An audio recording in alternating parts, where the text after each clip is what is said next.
Halo, Assalamualaikum sahabat semua. Hari ini kita bersama-sama akan mendiskusikan mengenai materi aplikasi pemberdayaan masyarakat di bidang kesehatan bersama saya, Lili Siti Khadijah. Kenapa sih pemberdayaan masyarakat itu dianggap penting dan wajib dilakukan? Ternyata ini berdasarkan dari hasil kajian bahwa terdapat 70% sumber daya pembangunan itu bersumber daya dari masyarakat. Artinya pembangunan tidak bisa berjalan sendiri tanpa partisipasi dan dukungan dari masyarakat. Nah, masyarakat seperti apakah yang bisa mendukung, menyokong dari pembangunan? Tentunya masyarakat yang berdaya, yang memiliki kemampuan dan kemauan dalam mewujudkan tujuan dari pembangunan. Khususnya saat ini kita bicarakan adalah pembangunan di bidang kesehatan. Baik, kita lanjutkan. Slide selanjutnya bahwa pembelajaran tentang aplikasi pemberdayaan masyarakat ini bertujuan pertama diharapkan kita bisa memahami proses perubahan perilaku, ya. Kemudian ada pembahasan mengenai definisi pemberdayaan masyarakat, kemudian memahami ruang lingkup dan sasaran pemberdayaan masyarakat, memahami langkah-langkah pemberdayaan masyarakat, dan mengenal jenis-jenis dari desain dalam pemberdayaan masyarakat. Nah, slide ini menjelaskan bahwa dari gambar di sini bisa disimpulkan ya, bahwa sebanyak apapun sumber daya yang dimiliki, tapi kalau kita tidak tahu bagaimana cara menggunakannya, kita tidak bisa akan mencapai tujuan, atau sebanyak apapun sumber daya tidak akan pernah cukup kalau kita tidak tahu bagaimana menggunakannya, ya. Di sini digambarkan tangga yang begitu banyak, tetap aja orang itu tidak bisa melihat keluar tembok atau keluar pagar karena dia tidak tahu cara menggunakannya. Padahal cukup tangga 1 atau 2, harusnya dia bisa mencapai tujuannya untuk melihat situasi di luar tembok.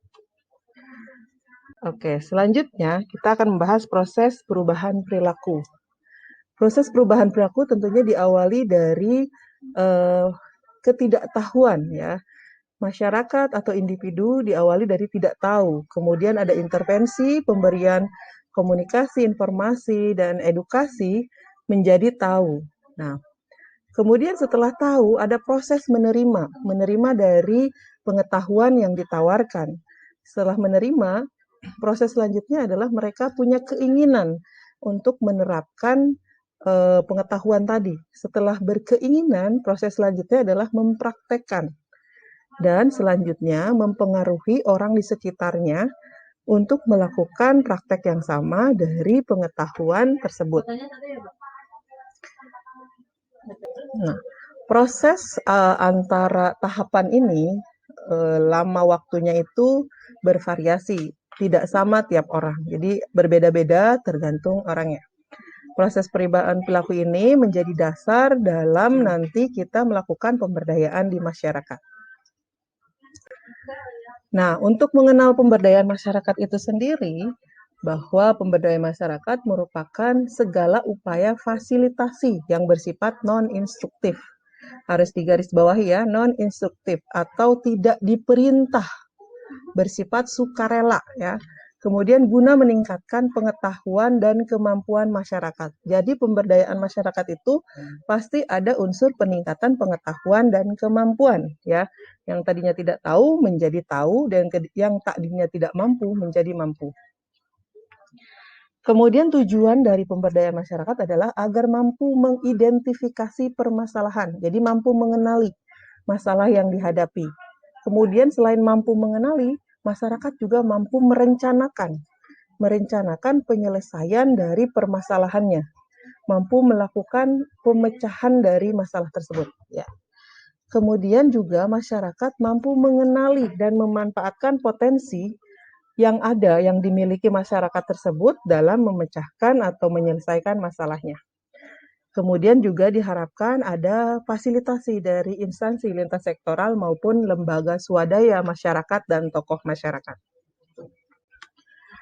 Oke, selain itu, dengan pemberdayaan masyarakat diharapkan terjadi hal-hal seperti di bawah ini. Ya, di masyarakat atau masyarakat akan sadar akan adanya hak dan kewajiban sebagai masyarakat.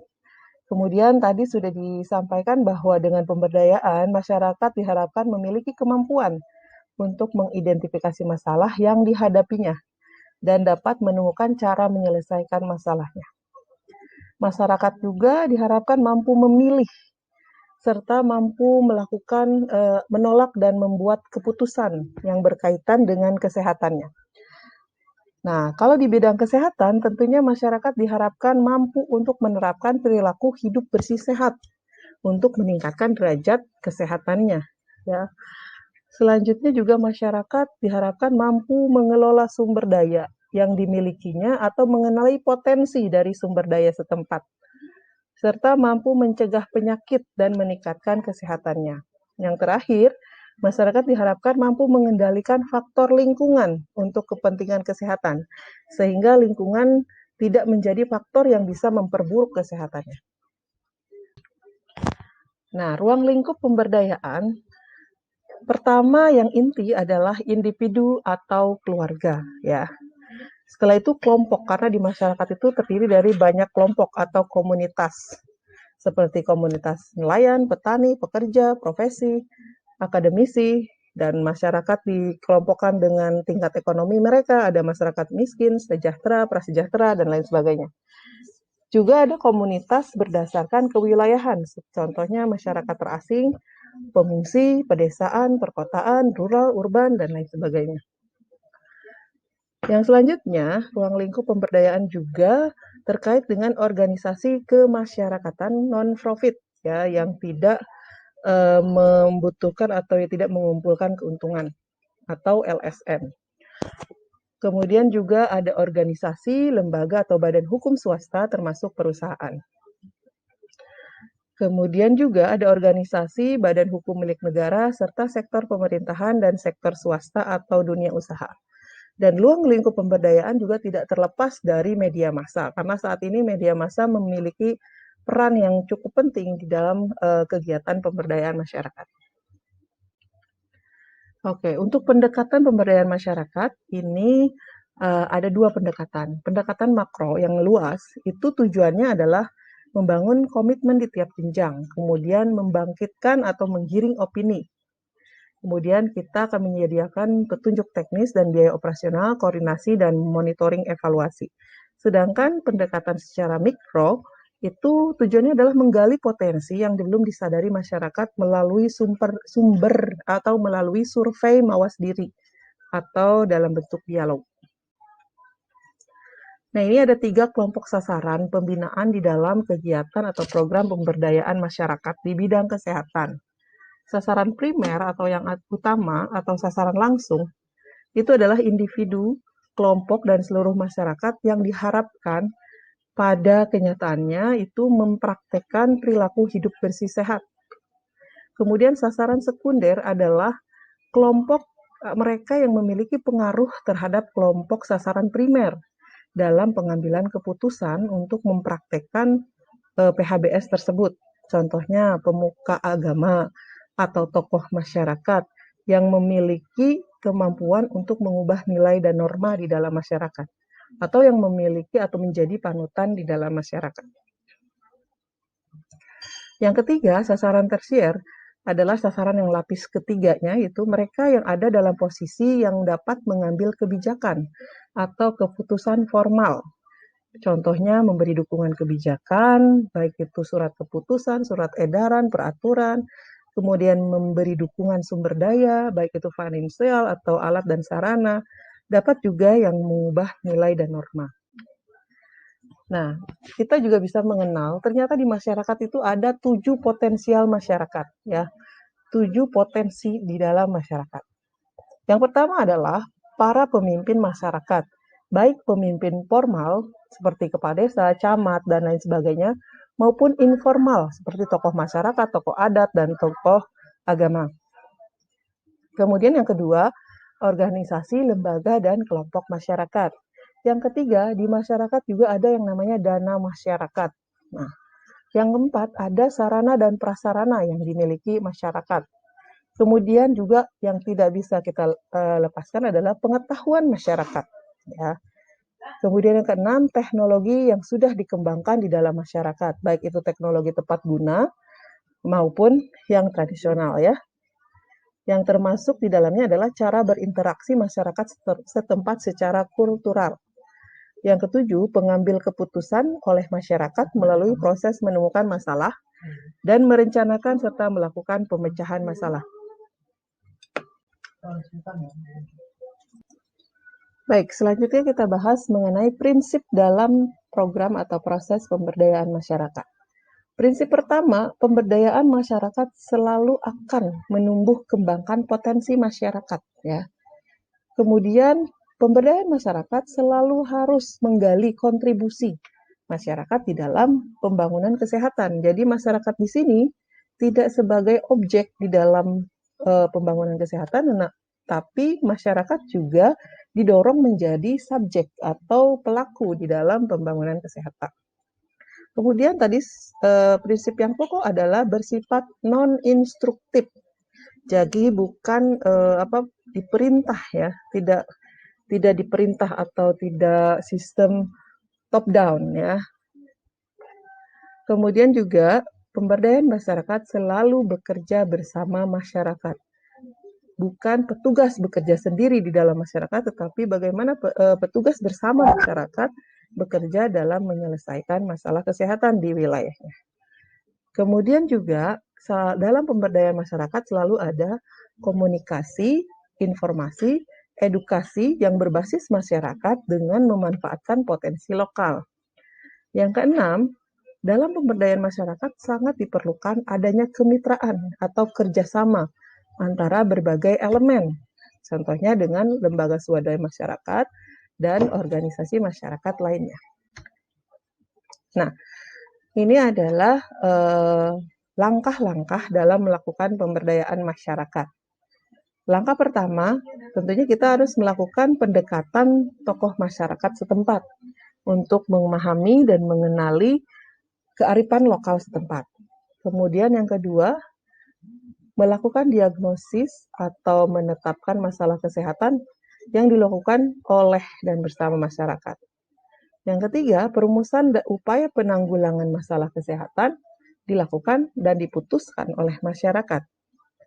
Yang keempat, pelaksanaan kegiatan penanggulangan masalah kesehatan oleh masyarakat. Nah, yang kelima, kita juga harus tetap melakukan pembinaan dan pengembangan agar proses pemberdayaan masyarakat ini siklusnya terus berjalan. Oke ya, ini contoh dalam skemanya. Jadi ada siklus yang selalu bergulir ya, dari nomor 1 sampai nomor 6 kembali lagi ke nomor 1. Dan tokoh utamanya ada di tengah, yaitu fasilitator atau kader kesehatan yang sama-sama berasal dari masyarakat. Ya, seperti tadi, siklus pertama adalah pengenalan kondisi desa atau kelurahan ya. Mengenalinya bisa menggunakan survei mau sendiri atau transek dan lain sebagainya. Yang kedua, langsung melakukan identifikasi masalah kesehatan dan perilaku hidup bersih sehat.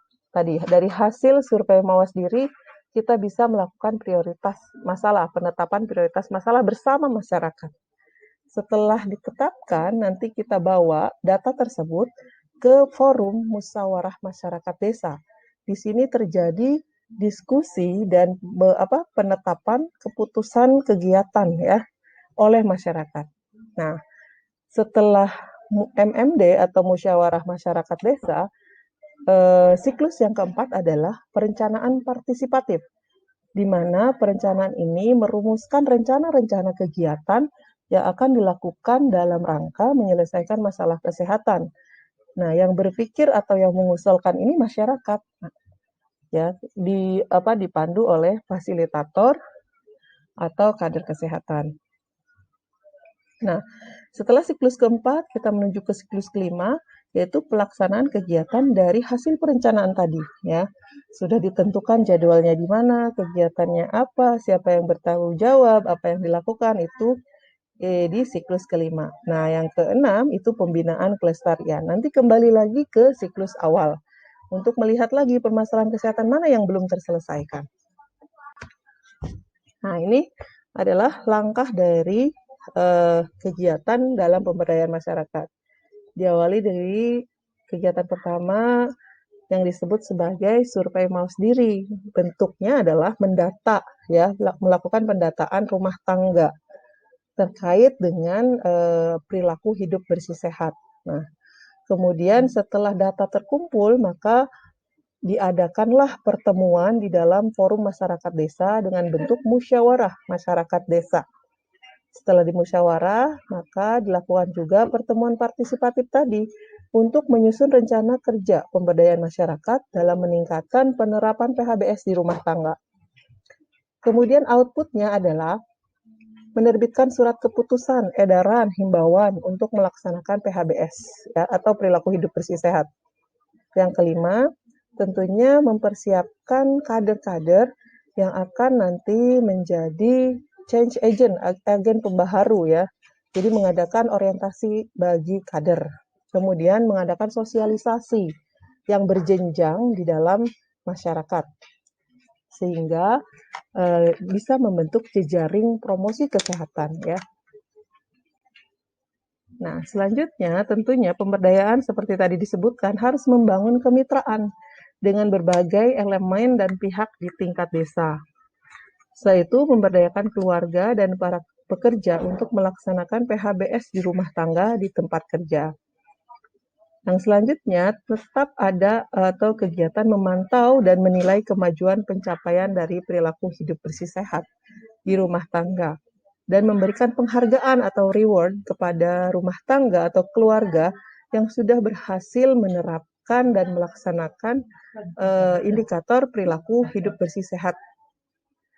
Tentunya ada pencatatan dan pelaporan sebagai bahan evaluasi dan publikasi hasil kegiatan media melalui media massa atau elektronik maupun cetak. Oke, selanjutnya ini ada yang sama langkah dalam pemberdayaan masyarakat, ya.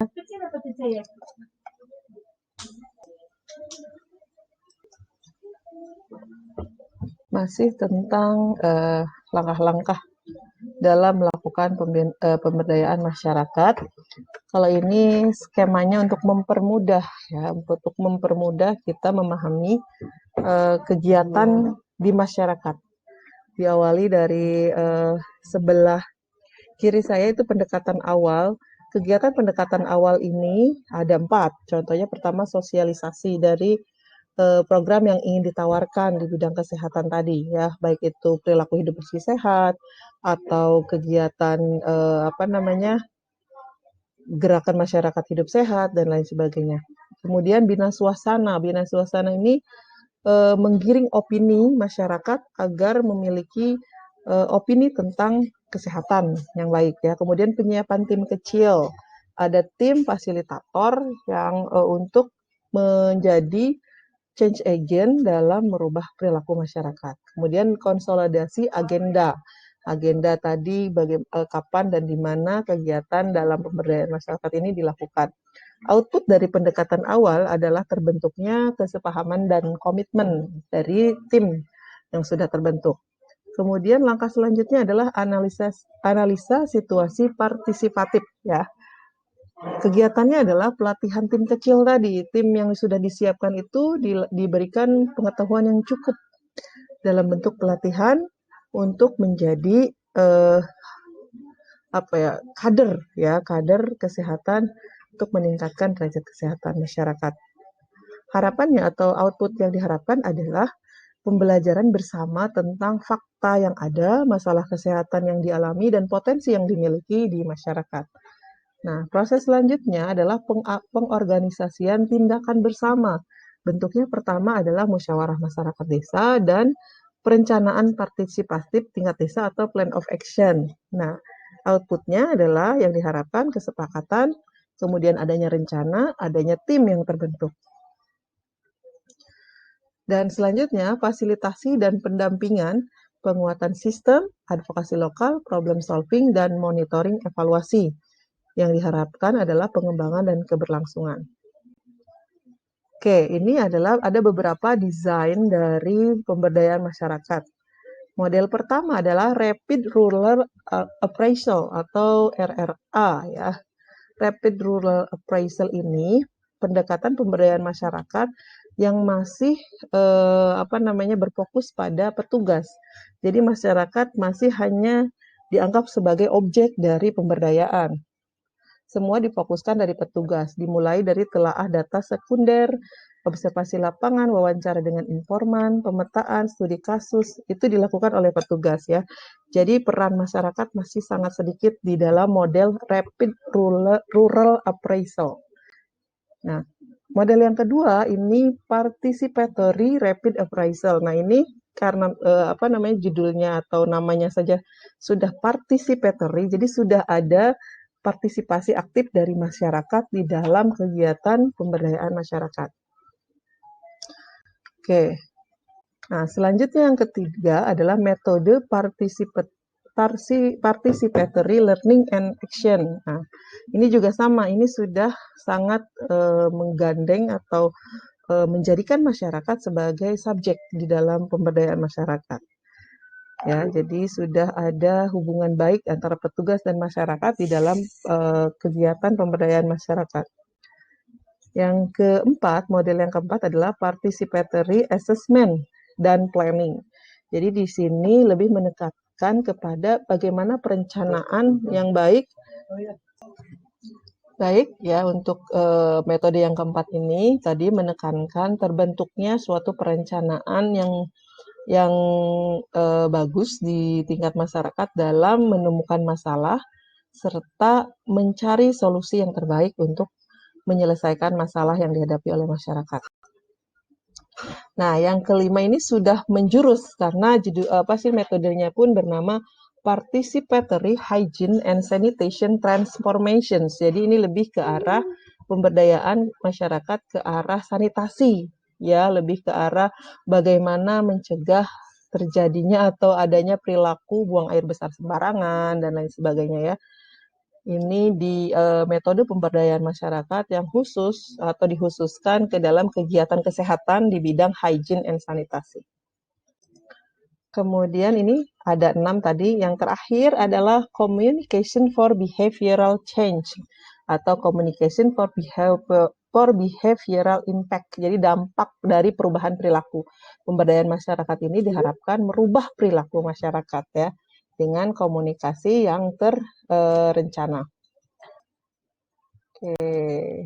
Oke, mungkin untuk materi kali ini saya cukupkan sampai di sini. Semoga materi yang kita diskusikan kali ini bermanfaat dan bisa membantu teman Promkes semua dalam rangka melakukan pemberdayaan masyarakat dengan tujuan kita bersama, yaitu meningkatkan derajat kesehatan masyarakat. Terima kasih. Wassalamualaikum warahmatullahi wabarakatuh.